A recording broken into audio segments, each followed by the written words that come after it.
നോക്കിയേ കരുതി മെയ് താക്കിയേ പക്വം ആക്കിണീ ആണ്ടരുൾ അരുണാചല. ആദ്യം ഗുരുവിന്റെ ഒരു ദൃഷ്ടി വരണം.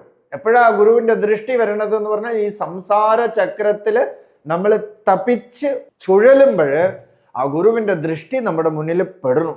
വളരെയധികം അല്ലെ, അമ്മ കുട്ടി കളിച്ചുകൊണ്ടിരുന്ന ഒന്നും പ്രശ്നമൊന്നുമില്ല. എപ്പോഴെങ്കിലും ആ കളിയുടെ ഇടയിൽ ഒരു കരച്ചിൽ കേട്ടാ അമ്മ വിൽ അപ്പിയർ ദയർ. അമ്മ ഓടി അടുത്ത് വരണു, എന്തോ പറ്റിയെന്ന് പറഞ്ഞിട്ട് കുട്ടിക്ക് അല്ലേ.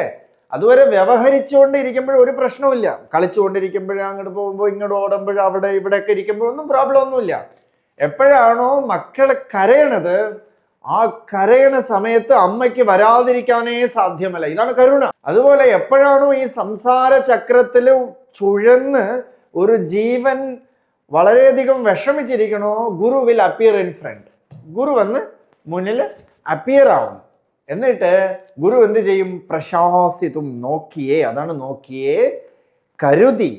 കരുതിയേ എന്ന് പറഞ്ഞാൽ ഒരു കണ്ണു വയ്ക്കുക എന്നർത്ഥം അല്ലേ, ഒരു ശ്രദ്ധ വയ്ക്കുക.